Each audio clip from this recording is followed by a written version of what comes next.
Hi, good afternoon. How are you? It's the John Gaunt live show. Then it becomes a podcast. You can hear it on audio. You can also watch it in widescreen on YouTube, on your TV at home as well. Gosh, how technology has moved on. Today, the question: UK shoplifting epidemic. How the hell do we stop it? Well, I've got some ideas, but I want your ideas as well. So feel free to send a comment on now on Twitter, Facebook, or on my YouTube. It's John Gaunt TV. If you're listening later, you can still get in touch with me in all those areas. And thanks for your comments. It's really making the show take off. Okay, so let's have the facts. Well, retail theft, shoplifting, is completely out of control. Shoplifters are becoming more brazen, violent, and fearless. You've seen them on the telly going into the Apple store and just clearing the bloody place out. There's even a term for that. It's called kamikaze shoplifting. Can you believe it? Major retailers reckon they're losing billions every year. And the latest British Retail Consortium, the BRC crime survey, reports that 20.4 million incidents of shoplifting, costing their businesses, they reckon, £2 billion a year. Even worse, the violence and the abuse against shop workers, and I was one of them this year, so I know how hard that is, has skyrocketed, I love that word, by 50%, with over 2,000 attacks per day. There's an epidemic out there. And why? Well, I'll tell you why. It's quite simple. There's a lack of consequences. Criminals, especially young lads, seem to feel emboldened by the fact there's weak enforcement. So many shopkeepers tell me, you phone the coppers and say, I've got a shoplifter, the coppers don't come. Ask the coppers about it, and they say, well, we can't. We're under-resourced. Then there's kamikaze shoplifting. That's where they just go in, kick everything off the shelves, kick the shelves over, and take everything. Do you remember when Apple shops first started? Everything was almost tied down. Well, that doesn't put them off anymore. And of course, the final reason why this is happening, we've got soft or rainbow laces policing. And when they get to court, if they get to court, and don't forget, they weren't even getting sent to court if they'd nicked less than 200 quid's worth of stuff. But if they get to court, they get a little slap on the wrist.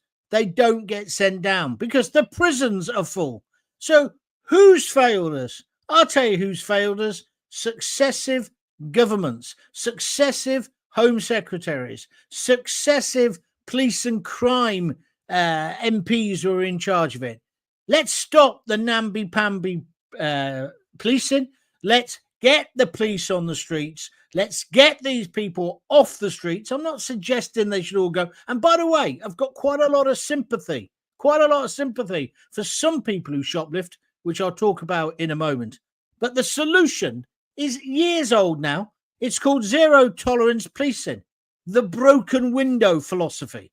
If you've been a fan of mine for years, you'll know I went to New York after 9/11 and I met a man called Bill Bratton. Now, he doesn't get much of the acclaim for what happened in New York, but it was him, along with Mayor Rudy Giuliani, whose credibility has taken a bit of a dive recently, but it was them who came up with this idea of the broken window philosophy. If you leave one window broken, the next day you'll have two windows. One tube carriage with some graffiti on it on the subway, then you'll have two or three.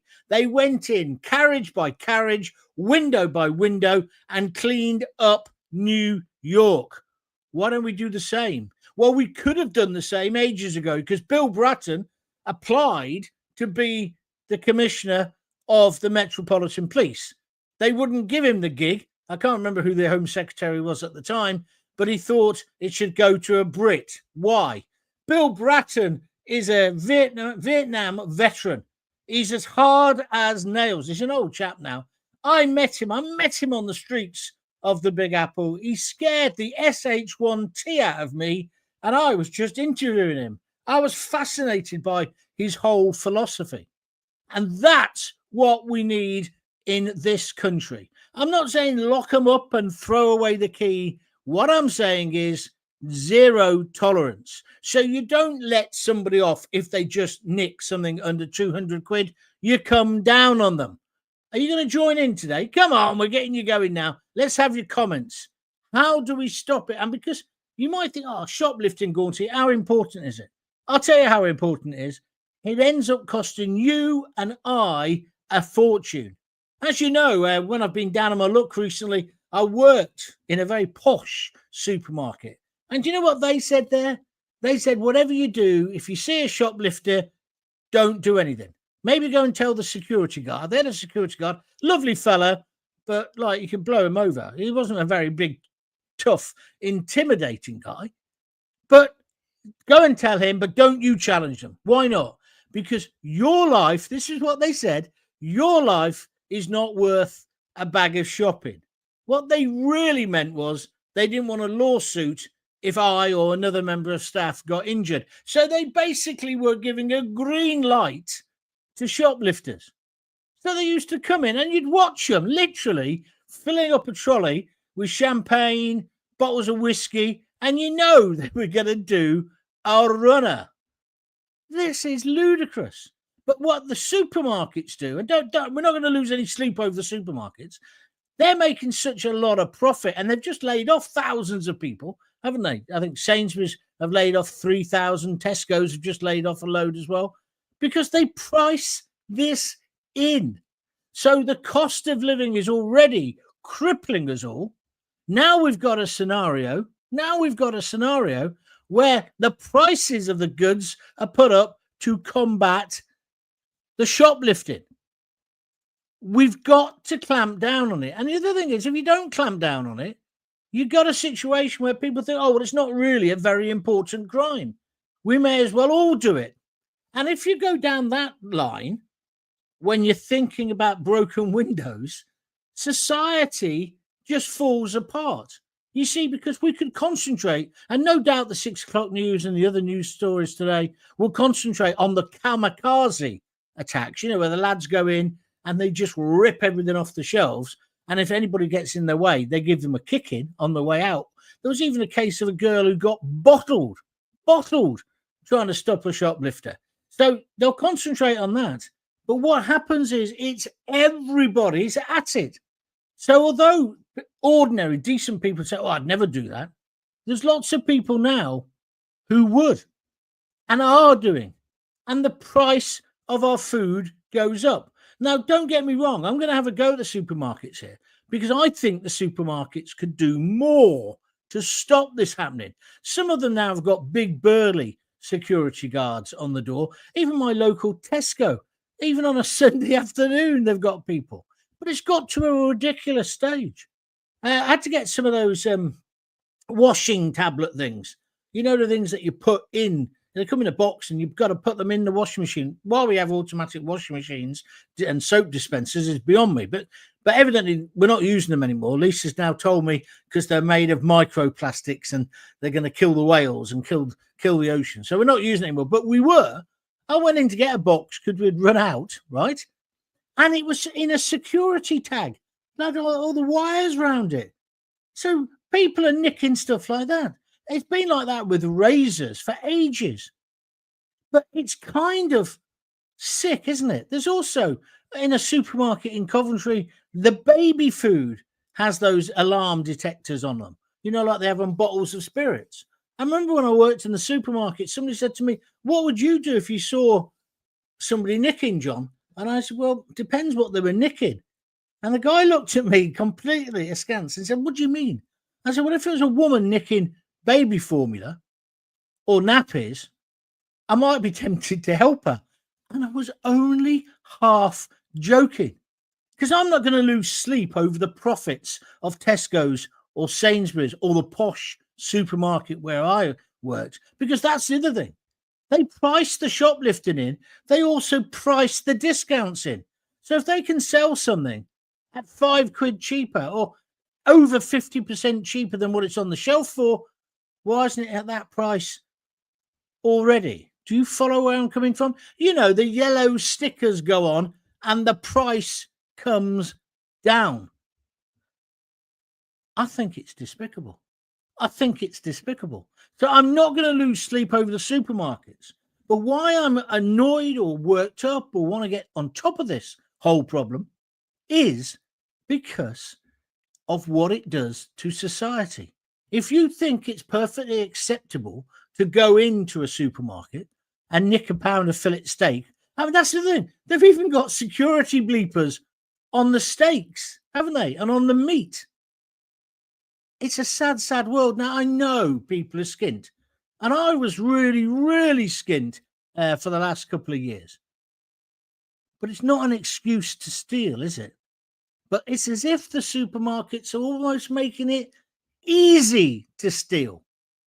I haven't got any comments yet. I mean, I know I've got over 100 people watching live at the moment. Can you put up some comments just to test it's working? Even if you're saying, hi, John, that'll do. Because I'm a bit concerned about that at the moment. Anyway, let me just go back to my point. If you begin to turn a blind eye to shoplifting, it is the broken window.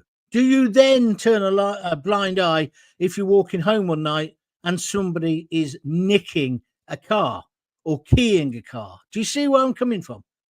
And this is where society breaks down. And I would say the reason we've now got kamikaze, if that's what you want to call it, shoplifting, is because they can get away with it. We, the decent silent majority, are not arguing against it. And we've got to. Society is about rights and responsibilities. I know the supermarkets are ripping us off. I'm with you on that. But it's no excuse to walk into the Apple store, into any store, and just take whatever you want. What have we got? Matt, security in restaurants and supermarkets, etc. I never saw anything like this when I was young. We didn't need it, Matt, because people had a decent moral code, a decent spine. Maybe it was because we all went to Sunday school. I don't know. The Baron Flight says, I can hear you, Gaunty, but I'm driving, so I can't comment at the moment. That's fine. I'm perfectly happy to talk for half an hour just for myself, because I'm usually more entertaining anyway. But I'm joking. But what I need to know is, how are we going to stop it? I say zero policy, zero tolerance policy. So when I met Bill Bratton, New York, do you remember in those days? You remember when we used to watch Kojak? We used to stay in, didn't we, to watch Kojak? And then was it Starsky and Hutch? But it was Kojak mainly in New York. Yeah, book him. Yeah? No, he wasn't that. That was Book him, Dano was Hawaii 5-0. What am I on about? But anyway, New York was a cesspit. First time I went to New York, it was horrible. It was as scary as hell. Let me just tell you. Scary. Went back a few years later, when Bill Bratton had been around. This was after the time I met him. I met him after 9/11, about 6 months after. I went to New York to do some radio shows with BBC London. And London was having the same problems that New York was. Not even on that scale. But you know what they say? What happens in America eventually happens here as well. But there was, the first time I went, you wouldn't, Times Square and around there, you must have done all that touristy thing, Broadway and all the rest of it. You wouldn't go down any of those side streets. You stayed on the main thoroughfares. And even then, you kept your hands in your pocket and you were very much aware of your surroundings. When I went again after 2 or 3 years of zero tolerance, it was incredible. You could go down the side streets. You could find the little Irish bars and have a few Guinnesses or whatever. You could really enjoy yourself. It felt safer than London. And when I said to Bill Bratton the time before that, when I met him, I said, well, how the hell do you do it? How do you clean up the subway with all that graffiti? Like an episode of Fame. He said, we did it one carriage at a time. And it can't, or coach, I think he called them. It was like Clint Eastwood. Clint Eastwood was coming into town and he cleans the town up. Then he disappears into the sun and the haze of the desert after killing all the baddies. That's kind of what you want, isn't it? Whereas what we've got in the match just said, that sounds like London today, Gaunty. Well, London is a cesspit. It's an SH1T hole, not just in the centre of London, but all over London. It's been left to the feral, the feckless, the freeloaders, and quite a few are foreigners, if I'm honest with you, who have wrecked and are running amok in our capital. But Matt, it's not just London. It's the same in Coventry. It's the same even in Leamington Spa. Can you believe it? Oxford, hellhole. You're scared, especially with mobile phones. I'm always saying to my girls, don't use your mobile when you're walking along the street. You know, these kids who walk along and they're let's say kids, young women texting, and these monsters come through on these powered cycles and just nick the phones. You must have seen it on telly. It's kamikaze cycling, if you want to call it something. What I don't understand is the police can see these bikes. They don't just suddenly appear like osmosis, do they? They have to cycle. Well, they don't really cycle because you don't actually pedal, do you? But they must be coming down other streets. Why aren't the cops stopping them? Because all of those bikes, particularly the ones used by Deliveroo and the other food distributors. Another question, I'll do a podcast on that one day.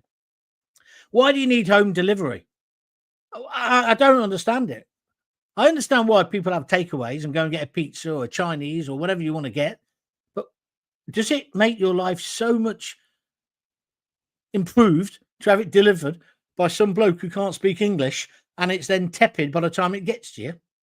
I just can't see it. I can't see why home delivery is so massive in this country. Are we just a bunch of lazy so-and-sos? Have we just turned into the real couch potato? But anyway, they're on their bikes. I'm not suggesting all of them are thieves, but we see these kids on the bikes. Why aren't the police, which is what they would do in New York, being proactive, arresting the kids or stopping the kids and saying, where do you get that bike from? Has it got an engine bigger than whatever the specification is? Yes, it has. Sorry, we're confiscating it. That's what should happen before the crime takes place, because they've already committed a crime by using the bike. I don't know what the exact amount is that they're meant to power them, but these are dangerous. I've got blind mates who have been knocked over on the pavement by these morons because they can't control the bikes. This is zero tolerance. This is the broken window philosophy. Bill Bratton said to me, he said, it was amazing. He said, the people we had the most complaints from were the middle class. And then he painted this picture of New York to me. He said, you know, people on their skateboards coming down the freeway or coming down the what do they call it, the sidewalks. They didn't like it when my officers told them to get off their skateboard, pull up their leggings and stop thinking that they're in Fame, yeah, or in Studio 45. He said, because you have to clamp down on all crime, all those little minor things. The middle classes hated it. But you've got to be fair and say, no, you've parked on like parking on the pavement. In Coventry, there's no point in having a road or a pavement. Everyone just rams up onto the pavement. It's wrong. It's inconsiderate. It's greedy. It's selfish. It's kamikaze parking. But no one gives an SH1T. Everyone's so busy. I've got to get back from a Deliveroo. What am I having tonight? Oh, I'm having Thai. Oh, how nice that'll be. Yeah.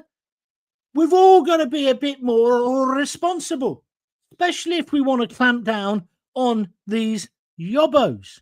I live in Stevenage, says Matt. Never been the best place to live, but it can be really dangerous now at night. You shouldn't feel like that. You should be able to walk the streets. Like I say, when I went the second or third time to New York, I felt totally safe. Found this fantastic Irish bar off Times Square, you know, full of Irish people, New Yorkers, and they're more Irish than the Irish. Yeah, not a touristy place because it's just in a back street. Got hammered, staggered home, no problem, because there are police, and not just police. What they also do in New York, they started putting sort of like wardens on the street. I couldn't tell if they were proper coppers or not. It didn't matter. Well, we're cutting that. I don't really like the hobby coppers, if I'm truthful with the PCOs, SOs, but they do a service. We need more of them. When I represented the police, when Theresa May was cutting a Tory cutting the party of law and order, my arse, 20,000 jobs she cut. Do you remember? We did the PC pleb campaign, got it on all the front pages. but she still went ahead. And then, of course, Boris tried to reverse it, but we haven't got enough coppers. But it's also down to us, as I keep saying, the decent silent majority, to say, I'm going to behave myself. I'm not going to tolerate that. I'm not going to pee in a doorway, yeah, because I'm drunk. I'm going to find a toilet. I'm going to find, and there's plenty of toilets. It's just madness what is going on. I'm not going to be dropping litter everywhere. It's all about the built environment. It's been proved. If the built environment you're living in is nicer, is cleaner, doesn't have any graffiti or not much graffiti, and it can't be an ideal world. I know that. But that's the other right thing. The veneration of that Banksy. I mean, he's good. But because he's good, everyone's now got to be thinking, oh, all graffiti is good. No, it's not. Some feral twit with an A sprays his name, Nicky's or New, yeah? Thinking he's in New York himself, a New York that no longer exists, or LA, yeah? Thinks he's down with the boys, yeah? It's okay for him to spray can everywhere with his tag like a feral pussy cat. No, get him off the street. There's one in Coventry, right? It's called, he graffitis all over Coventry. I don't know if it's a he, might be a she. The word smile, right? I'd like to grab this dickhead, right? I'd wipe the smile off his face. I'd give him 6 months inside. Yeah. And the local paper, which is useless, it's not even good enough now for putting in the cat litter tray, the Coventry Telegraph, they've almost made him into a sentence. Who is Smile? Who is he? We know we seek him here, we seek him there, we seek him everywhere, as if he's the bloody Scarlet Pimpernel. He's a yobbo. I was down in Oxfordshire, in my daughter's little village. This bloke had whitewashed the back of his house. It goes down like what do you call those things? Like a gully, like a little entry thing, right? And so he's whitewashed the back of his house. It's all pebble dashed. I thought, oh, that's nice. He's making it look a bit nicer. Nice, fair, fine. And I feel perfectly safe walking through there. But then I came back the other weekend and somebody's put their tag on his brand new wall. I'd be going ape, wouldn't you? I can't remember what its name. I didn't remember, but it's in bright red spray paint. I went 2 weeks later, it'd gone. Obviously, he had painted it over. Back again last week, it's back again. This isn't just a little village. What is going on? I'll tell you what's going on. The parents, if they're around, haven't told their kid, who's probably some middle-class little twerp going to a private school, don't act as if you're in South Central. You're not. You're in South Oxfordshire, you little prat. But it's everywhere. And I tell you what it is. It's because it becomes the prevailing culture. Just like all this, oh, in it. Can you get me? Can you get me? Instead of saying, please, may I have? It's can you get? Can I get? If any kid spoke to me like that, I'd just smack them. No, you can't just get. It's please and thank yous. I bet you're thinking, oh, God, Gaunter, you're so old-fashioned. Am I old-fashioned? Or do I just have manners? I can't bear it. I literally can't bear how this country is going, especially in our big cities. People are just allowing it to happen. And why? I'll tell you why. Because it's zero tolerance. If all of us said we're not having that guy who's had the red paint on his wall, if all of us said we're not going to accept this, all the tags like smile in Coventry, I bet that twit with an A has put that all over his, in our days, it'll be our satchel or our rucksack, because he's obviously proud of his tag. Let's find out who he is. Just send a memo around every school saying, have you got an idiot who writes smile everywhere? Boom, bang, charged, sorted, chop his hands off. It's, metaphorically speaking, it's Sharia law in practice. The Baron Flight says, ban spray cans and chewing gum. Yeah, I understand where you're coming from, but why? Why should you ban a spray can for a decent person to use who might want it for a legitimate reason? It's like chewing gum. No, it's like Idris Elba. Did you see him? Idris, shut the F up, right, mate? And carry on being a good actor. Don't start coming out with your quasi-social work view of the world.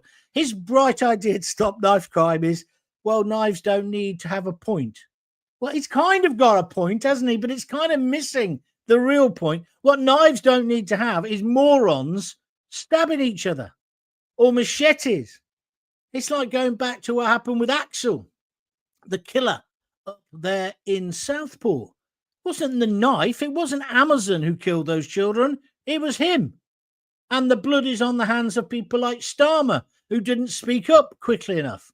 Just like all those people who are in prison, because they reacted. Some of them should be, because they were yobbos, but not all the hurty words people. We've got it all round the wrong way. But we have to take responsibility. Each and every one of us. We need to take responsibility. We need to say, I'm not going to let my children behave like that. Am I right? Am I just an old fart? Let me know. Lack of consequences. They feel completely emboldened. So they've gone into those Apple stores, nicked one iPad or one iPhone, got away with it, and thought, well, let's just go and empty the whole bloody shop. Then you've got a police officer. If they bother turning up, if they've got the time to turn up, if they're not too busy with redundancy training or penalising motorists or checking the ULIS cameras, if they do turn up and they get them into court, they're not going to get a decent sentence. And I'm not talking about locking up thousands of kids, but it's like in the movies, isn't it? If you get taken to a police station, I mean, we've all seen these stories where the dad finds out the kid's been being a yobbo, takes them to the police station, they get a right bollocking, and then it turns them round. That's what we need. What would be wrong with that? Whereas we've got a situation where people are just running amok. Take some more views. By the way, thank you very much indeed. All of you who have been buying me a coffee. Don't forget, if you want to help out, I'll put the thing up on the screen now. It's www.buymeacoffee.com/John Gorn. Anything from a £5 upwards. It's just going to help me keep these podcasts going. And as you know, we're going to start be having guests soon as well. And hopefully get you on the phone so you can comment in person. And I know today I've done the show at 4. I'm just playing with the times at the moment, if I'm honest with you. I want to get into a schedule. I'm thinking of 7 o'clock every night because the one show's on then, and I can't bear that program. I don't know about you, but the missus likes it, and so does the mother-in-law. So it'd be quite good for me to escape from that for a moment. But what's happened? So if you want to buy me a coffee, feel free. And I want to say thank you to all these people who have been doing it. So thanks a lot to you lot as well. And if you're listening later or on the repeat show, please feel free to watch the videos. They're on John Gaunt TV. They're on Facebook and Twitter. Doing very exceedingly well on Twitter, to be honest with you. And please tell everyone that I'm back. Right, that's enough of the adverts. Let's get back to this point. Personal responsibility. This is not rose-tinted glasses, and it's not because my dad was a copper, but we would not have back-chatted to the police. We see the coppers coming, even if we weren't doing anything with Scarpa. Do you know what I mean? That's where we've gone wrong. But we've gone wrong as parents. Well, not me, because I brought up my kids correctly, but there's so many people who haven't. And it's not just working class people, middle class twits. Jemima, what would you like to eat? We're in a motorway service cafe now. Jemima, what would you like to eat? And then she says, can you get me? And then you turn around and Jemima's 3. Jemima gets what mum gives her at that age. It's just ridiculous what is going on. My dad kept me in line. I knew I was in trouble when my mum said, just wait until your dad gets home. Yeah, well, precisely. Do you remember that cartoon, the American one? It was kind of pre The Simpsons. Wait till your father gets home. It used to be on a Sunday afternoon. Oh, I love that. That was brilliant. So what I'm trying to say is, and I'm not even against all graffiti art. Good graffiti art is great. But tags, where's the art in that? That's just a moron. isn't it? Isn't that just a moron? Yes. Should we tolerate it? No. Let's wipe the smile off Smile's face. And let's clamp down on it. I remember when I first went to Amsterdam, the graffiti was horrendous. These beautiful buildings that house beautiful art and culture and music, and the graffiti was everywhere. I haven't been very recently. I don't know if they've cleaned it up. But if you filthy, it's like even a dog doesn't poo, does it, in its own house or in its bed. A cat, as we all know, if we haven't got a cat, always goes next door to drop a load. Yeah, that's why there's so many neighbourly disputes. But you don't do it, the old expression, don't SH1T on your own doorstep. You don't. But we're kind of almost there now, because our kids, and it is kids mostly this, are running amok. We need zero tolerance.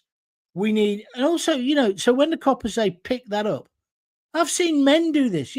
People who go to into the shop in the morning, and the newsagents come out with fags, and then they undo the cellophane, ignore the thing that tells them it's going to give them cancer, and you see them just drop the cellophane on the floor. What's that about? Or people who smoke on beaches and then leave their tabs all over the sand. It's as if, oh, it's been in my mouth. It's perfectly clean. Say that to you, miss. Anyway, you know what I'm saying? It's just wrong. Personal responsibility. Zero tolerance. Community spirit. That's what we need to build. Matt says 7 o'clock will be good. I'm supposed to be working at the moment. Oh, yeah, I know. It's a bad time. I agree with you. Gruner, Amsterdam is still a dung heap. Rotterdam is far better and cheaper for a cheap weekend. I've only been to Rotterdam once. I think we got the ferry from Hull when I was a teenager. The other ferry trip I went on when I was a yobbo, we went to Boulogne when I worked at Tesco's. Well, when I was a kid, I was a Saturday boy. We got off the ferry at Boulogne, and I think we went to the first bar, and that was it. Got in a fight, nearly got arrested, and then got back on the ferry and came home. But it took all weekend. Mad days, mad days. Talking of Tesco's, when I was working at Tesco's as a Saturday lad, so it was when I was 18, what's that? 40, over 40 years ago, we didn't have shoplifting like that. Well, kind of we did a bit ourselves. I remember I got caught with 2 pounds of sirloin steak down my underwear, right? I was wrong, and I got a right rollicking. In fact, they hung me in the fridge to teach me a lesson. Roger Madison was his name. He's passed away, became a very good friend of mine. He said, oh, you little fat so-and-so. And then he hung me off a meat hook, put the muslin thing they used to put around meat. Put it on a thing. He said, yeah, I'm going, no, I was only 60. Let me go. He said, I'm going to let you go in a minute. And unbeknown to me, they put all the entrails and all the blood and stuff in a plastic bowl under my feet. And then he goes, you watch. You do that again, because it's coming off my profit. I'm going to have you. I'm going to kill you, Gaunty. Do you understand? Yeah. I'm sorry, Roger. Won't do it again. And then he let me go. And I thought, oh, I'm going to swing, hanging job. But they put a slip knot in it. So all that happened was I fell into all the meat and the entrails. Taught me a lesson, though. Not completely, because about a week later, he did me again. He locked me in the fridge. And I thought, thick idiot. There's an emergency push. Have you ever been in a butcher's fridge? There's like a bar inside that you can push and it lets you out. I thought, go on then, have your fun. So he puts me, I can't remember what my misdemeanor was. It was some terrible misdemeanor. The other thing they did was the boning knife. They used to hold your hand down and then do this, go through the different fingers and then purposely just nick you. Yeah. It was to show how skilled they were with a knife, but also to initiate you into the fine art of butchery at Tesco's, courtesy of Mr. Madison. But anyway, he did me again because he got me and he locked me in the fridge. And I thought, oh, off you go. So I heard them. So I stood by the door inside the fridge, right? And pretty scary, with a pig hanging here, half a side of beef here. This was in the days when the meat used to come in and they had proper butchers to chop it up. And they were brilliant butchers. Anyway, and it's dark, right? And there's just this faint hum. And I thought, he'd be gone in a minute. So I heard him go out, and this was the butchery was on the top of the shop. Yeah, and they bring the meat down. Then I go to push the door. I heard they'd gone. Nothing happened. Pushed it again. Give it a bit more effort. And I'm beginning to panic now, right? It's minus 15 in there, and I'm sweating like a pig, right? More than the pig that's hanging up that's had his throat slit. And eventually the door wouldn't go. Do you know what he'd done? He'd put a meat hook in the other side, so there was no escape. So then I thought, oh, it'll be okay, right? I'm there dressed in my cheesecloth shirt and my Brutus jeans and my spoons, right, with my white coat on. I begin to shiver. I think I'd be back soon. This was in the days when they used to go to the pub at lunchtime, and they'd have a skinful. Then they'd come back and slaughter some more animals. Well, chop up some more animals. Anyway, he's in the pub and he forgets I'm there. And you can only survive in those fridges, so they told me, it might be anecdotal, for 20 minutes, right? Half an hour later, they come back from the Holyhead, right? He suddenly goes, we've left the little fat bastard in the fridge. Let's get back. So they run back, right, in their platforms, open the door, and I'm there shivering. So I start putting it on then as if I'm really poorly. I thought I'd teach him a lesson. But he just went, oh, does. And that was it. But then I became their mates. Their mate. I was part of the honorary legion or freeman of butchers. Fantastic. They were fantastic days. Then I got a job in Boots. I'm going off on one here. And I went to work at Boots because I thought it'd be more upmarket. What a prat. I hated it. I hated it. I had to wear a suit, and it's my brother's. It was a pinstripe brown suit, but the pinstripe was painted on. Do you remember those sort of suits? So, because I sat down on my ass so much, there was no pinstripes on the back of my bottom. Hey, I've got it. I'll tell you where we got it. You got it from. If you're from Coventry, what was that boutique where it had cowboy doors on the changing rooms? SMC or something. I got my star jumper from there as well. My 3-star rib jumper. But I was fat, so I looked stupid in it. Anyway, enough. Zero tolerance is the answer. Enough of my misspent childhood. It's all kids have always run a little bit wild, right? And Matt says I wasn't an angel myself, but I did learn as I grew up. But it seems different these days. People just seem different. Yeah, it's because they get away with it. My dad was like the Terminator. Yeah, he was like Clint Eastwood. If he saw you misbehaving, he'd give you a smack round the chops, or he'd get his truncheon and just give you a little thing on the back of your knees. It made you behave. I don't really see what's wrong with that. Maybe I'm in the wrong. But the streets were safe. Our wives and our girlfriends and our sisters and our daughters could walk home late at night. Even now, my daughter's 30. My oldest one's about 30. She went to London the other day. I said, send me a text, no matter what time when you get back, just tell me you've got back. Shouldn't have to do that, should you? And maybe I'm overprotective. Maybe I'm the prat. But when you hear about the things that happen, as I say, it's not just in London anymore, is it? It's because there's no consequences. It starts with shoplifting and it ends with murder and rape. And we, the decent, silent majority, need to stand up and say enough is enough. Because our politicians aren't going to do it. Because they don't live amongst it, do they? I'm going to do another podcast tomorrow, or maybe later today, and I'll put it out tomorrow, about do you trust any politicians? Because I don't. Did you see her yesterday, Rachel Thieves, talking about how things are going to be great? But like tomorrow. In fact, in her case, 50 years. Heathrow, they won't make another runway there. I was on BBC London for 6 or 7 years. We had that debate a million times. It won't happen. And I don't know about you. People often say to me, will you do this? I can't. Well, when I was successful, they say, will you do this for me? I can't pay you. But if it comes off this TV program idea, you'll owe a fortune. And I just got into the thing at the end saying, no. I'd like the jam tomorrow, but I tell you what, I'd like just the scone with a bit of butter on it now. So I think you can pay me something. That's probably why my career ended. But do you see where I'm coming from? Do you see what I'm trying to say here? I hope you do. Thanks for watching. Thanks for listening. If you are listening on catch up or on the podcast at the moment live, that's great. Keep all your ideas and your thoughts coming into me. Try and catch it also on YouTube. Make sure you subscribe to my YouTube channel. Just press the button and subscribe. Then you won't miss out on anything. And thank you very much indeed for welcoming me back into your lives. Well, I've got to go. I'm cooking tea tonight. Tuna pasta, now that you ask. All right, wholemeal. I'll see you later. Until then, if you've got kids, give them a kiss, give them a hug.